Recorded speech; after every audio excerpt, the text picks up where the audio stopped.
All right, let's start from the beginning. Have you ever thought about how, thousands of years ago, someone sat down and wrote a book and instead of retiring, it became the world's best-selling book? You might be thinking, what kind of miracle is this, and which publisher pulled this off? But the truth is, that book is the Bible. Yes, this book is more popular than all modern bestsellers combined, and its influence goes far beyond just inspiring social media posts. It's affected almost everyone, even if you've never read a single page. Now imagine this. In ancient times, there was no Twitter, no Amazon, no Netflix, and no 3D special effects, yet there was one story that spread across the world. Yep, that's right. This story includes floods, seas parting, resurrection, and other events that could have come straight out of a sci-fi novel by Stephen Hawking. You have to admit, that's pretty fascinating. It's even wilder than Game of Thrones.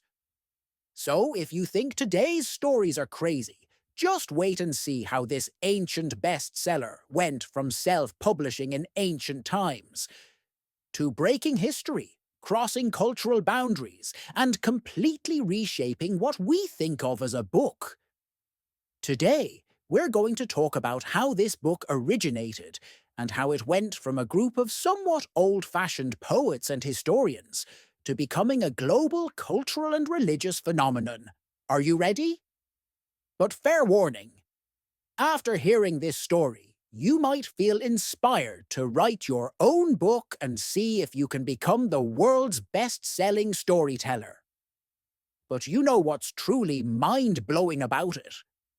This book is not just some old book, it's basically the backbone of Western civilization. Art, from Da Vinci to Michelangelo, they were all knee-deep in Bible stories. Literature? Shakespeare was over here low-key quoting the Bible in his plays. You thought all those iconic lines were his, huh? Law, ethics, holidays? You know that Christmas vacation you're enjoying? Yeah, that whole holiday script? Hidden in this book. So don't sleep on this book. It's not just some dusty relic sitting on your grandma's nightstand. It's the secret scriptwriter shaping our daily lives, quietly pulling the strings behind the scenes. Now, let's clear something up first. Who wrote the Bible? A lot of folks think it was God himself typing it out. But come on, if God actually wrote it, we'd probably be reading the universe's user manual, not a book with stories about floods and seas parting, right?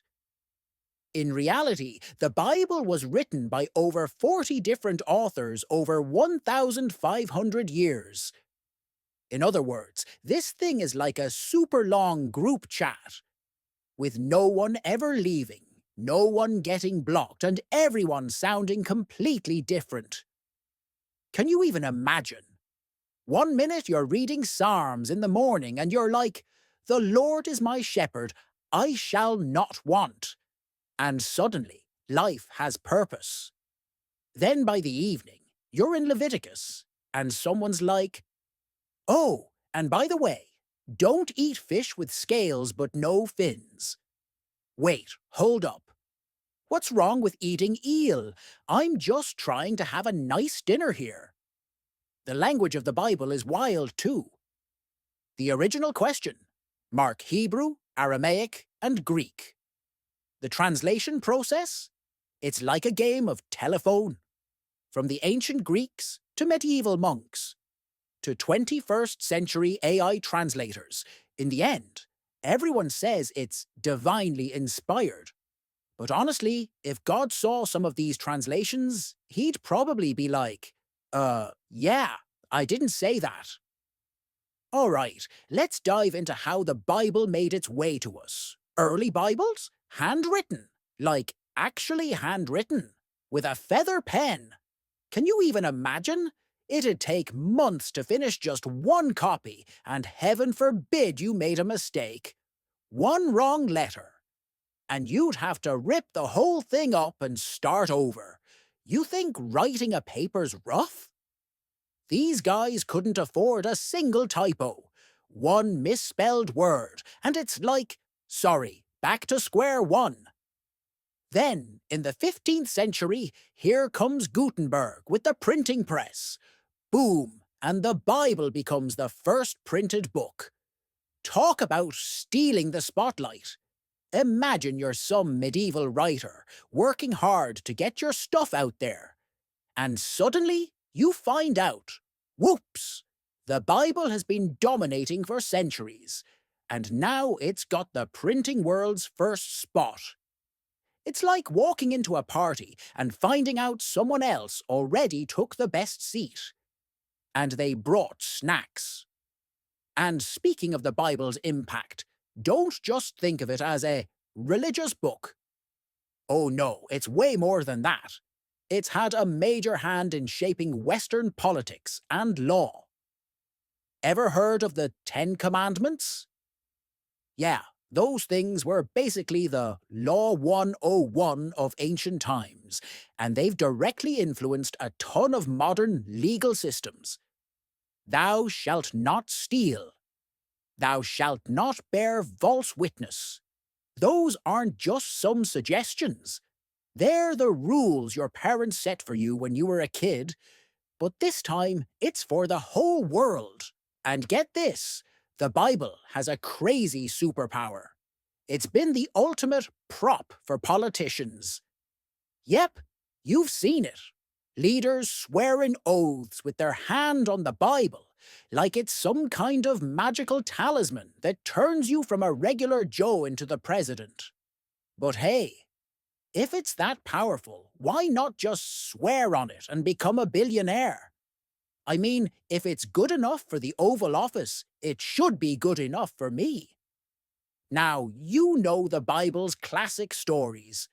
You've definitely heard of them. Moses parting the Red Sea, anyone?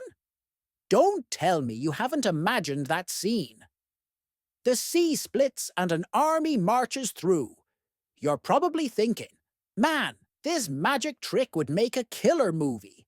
Marvel, where you at? How about a Moses the Avenger series? But hold up, some of these stories might make you scratch your head, like the one where Jesus is walking on water. Imagine this. He goes on vacation to the beach, right? Everyone else is floating around, soaking up the sun. And he's out there playing golf. On the water. You don't think that might spark some new water sports ideas, huh? All right, let's talk about the most outrageous story of all, the Great Flood.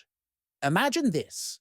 God looks down at Earth, sees how messed up humanity has become, and thinks, you know what? Time for a giant water cleanse. Boom, the whole world turns into a swimming pool. But Moses? He's not worried at all. In fact, he's like, forget the flood. I'm throwing a party at the world's biggest animal shelter. 2x2, just like a VIP section at a zoo. Except this zoo.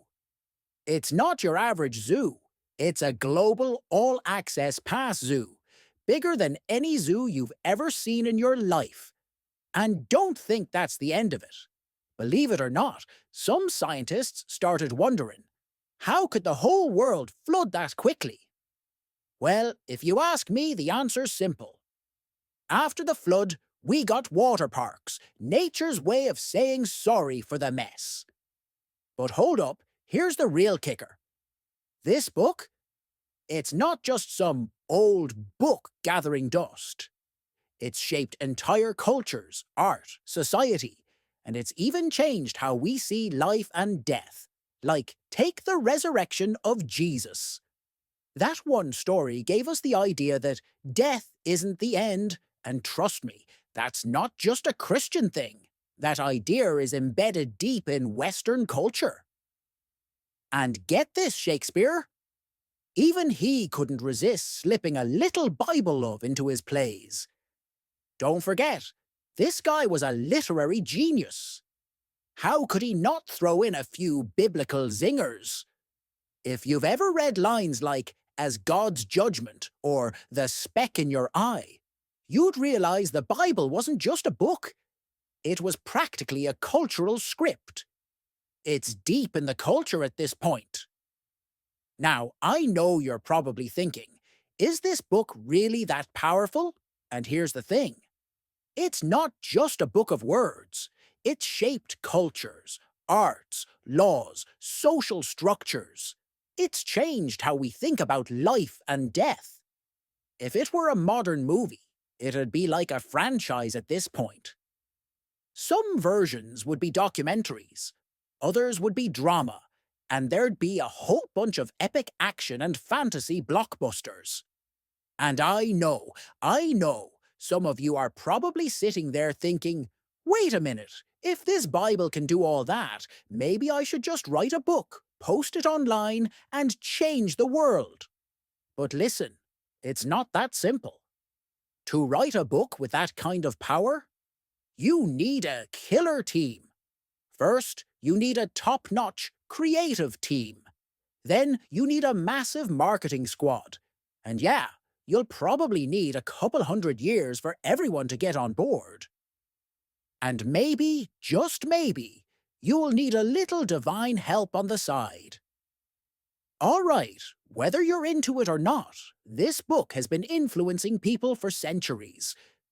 And even today, it's still shaping our lives on so many levels.